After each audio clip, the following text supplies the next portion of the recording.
বন্ধুরা, আজকের গল্পের আসরে তোমাদের জন্য থাকছে গোপাল ভাঁড়ের গোপাল নেপালে লড়াই। বর্ধমানের রাজসভাতেও এক ভাঁড় ছিল, নাম তার নেপাল। সে সকলের কাছে বলতো গোপালের চাইতে তার বুদ্ধি অনেক বেশি।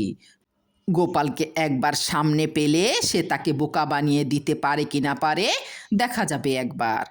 দৈবক্রমে এক সময় গোপাল মহারাজের দরবার থেকে বর্ধমান রাজসভায় গিয়ে উপস্থিত। বর্ধমান রাজা যখন শুনলেন গোপাল এসেছে, তখন তিনি খুশি হয়ে বললেন, তুমি এসেছো, বড় ভালো হয়েছে। আমার ভারটি সর্বদাই তোমার সঙ্গে প্রতিযোগিতা করবার ইচ্ছা প্রকাশ করে থাকে। এবার প্রমাণ হবে সে বড় না তুমি বড়। প্রতিযোগিতায় তুমি আমার ভারকে হারাতে পারলে আশাতীত পুরস্কার পাবে। নেপালের সঙ্গে পেরে উঠতে পারো কিনা দেখি, সে জিতলে সেও পুরস্কার পাবে। গোপাল ঈষৎ হেসে বললে, হুকুম করুন, কি করতে হবে? রাজা বিচারের ভার দিলেন মহামন্ত্রীর ওপর।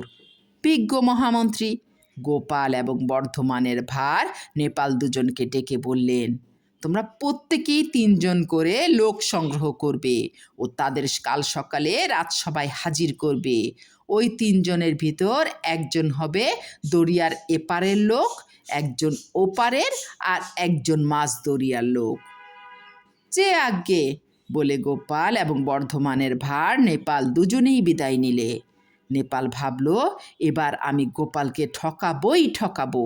সে মুচকি হেসে নাচতে নাচতে বিদায় নিল। নেপাল পরদিন ভোরে নদীর ঘাটে গেল। সেখানে দাঁড়িয়ে নদীর এপার থেকে একজন, নদীর ওপার থেকে একজন এবং মাঝ নদীর নৌকার ওপরে থেকে একজন লোককে ডেকে আনলে রাজার নাম করে, এবং তাদের সভায় এনে হাজির করলে। 3 জন লোক তো ভয়ে অস্থির।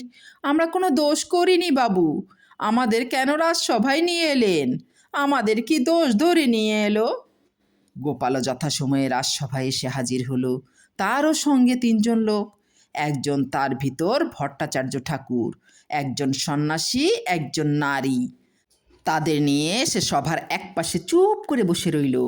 বর্ধমানের ভার রাজা ও মন্ত্রীকে সম্বোধন করে বললে, হুকুম মতো আমি এই 3 জন লোককে এনে হাজির করেছি।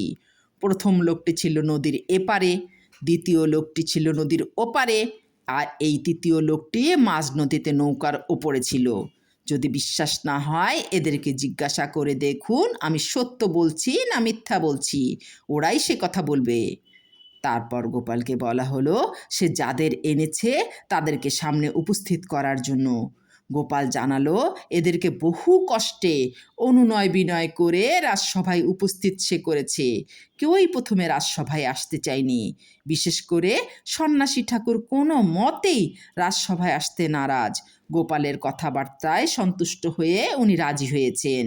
পরিচয় দেবার জন্য গোপাল করজোড়ে নিবেদন করলেন, মহান মহারাজ, মহামান্য মহামন্ত্রী এবং সভাসদগণ, এই যে 3 জনকে আমি রাজসভায় নিয়ে এসেছি, এরা কেউ আজ দরিয়া বা নদীর দিকে যাননি। কারণ আমার মনে হয়নি যে সুবিজ্ঞ মহামন্ত্রী দরিয়া বা নদী অর্থে বলতে সামনের গঙ্গা নদী বুঝিয়েছেন। আমি অন্তত মহামন্ত্রীর নদী অর্থে এখানে বুঝেছি ভবনদী। আমার অনুমান অভ্রান্ত মনে করে তাই এপার ওপার ও মধ্যস্থানের এক একটি লোক এনে রাজসভায় বহু কষ্টে হাজির করেছি। এই যে ভট্টাচার্য ঠাকুর, ইনি চাইছেন কি করে দেশে এর পাণ্ডিত্যের খ্যাতি দিন দিন ছড়িয়ে পড়বে, কি করে বেশ 2 পয়সা উপার্জন হবে, কি করে যশে মানে ধনে ইনি দেশ ও দশের ভিতরে একজন মহামান্য হয়ে উঠতে পারবেন। সম্পূর্ণভাবে ইহকাল নিয়েই ইনি ব্যস্ত আছেন। এক কথায় বলা যায় ইনি এপারের লোক। এপারের লোক এ ধরনের ছাড়া আমার অন্য কাউকে মনে হয় না। আর এই যে সন্ন্যাসী ঠাকুর, ইনি ইহকাল নিয়ে মাথা ঘামান না মোটেই, সর্বদাই ভগবানের ধ্যানে বিভোর। কি করে ভগবান দর্শন করবেন সেই নিয়ে তন্ময়। খেতে দিলে খাবে, খেতে না দিলে খাবে না। সুতরাং এদেরকেই বলা যায় ওপারের লোক। আর এই যে তৃতীয়টি, ও হলো এই নগরের একটি বেশ্যা। বেশ্যা ইহকালের কথাও ভাবে না, পরকালের কথাও ভাবে না। সে ইহকাল পরকাল বলতে কিছুই বোঝে না। সে এপারের লোকও নয়, ওপারের লোকও নয়, অর্থাৎ সে মাঝ নদীর লোক। এই আমার 3জন লোকের পরিচয়। মহামন্ত্রীর আদেশ মতো কাজ করতে পেরেছি কিনা এইবার সবাই যাচাই করুন। আমার আর এর বেশি কিছু বলার নেই। আপনারা সকলেই ভেবে বিচার করে দেখুন ঠিক হয়েছে কিনা। সেটা আপনাদের ওপর ছেড়ে দিলুম। সভায় ধন্য ধন্য রব উঠল। রাজার মহামন্ত্রী বললেন, গোপালের মতো বুদ্ধিমান লোক ভাড়েদের ভেতর দূরের কথা, বড় বড় পণ্ডিত সমাজে দুর্লভ। নেপালেরও অহংকার সেদিন থেকে দূর হয়ে গেল। রাজা এবার গোপালকে প্রচুর পুরস্কার সহ বিদায় দিলেন। গোপাল শুধু সুরদিক ভার নয়, শুভবুদ্ধি সম্পন্ন মহাপণ্ডিতও বটে। দিকে দিকে তার এই গুণের কাহিনী ঘোষিত হলো। কৃষ্ণনগরে মহারাজ ও গোপালের এই কাহিনীগুলোর গুণের কদর করতে ভুললেন না। সেদিন থেকে নেপাল গোপালের বন্ধু হয়ে গেল।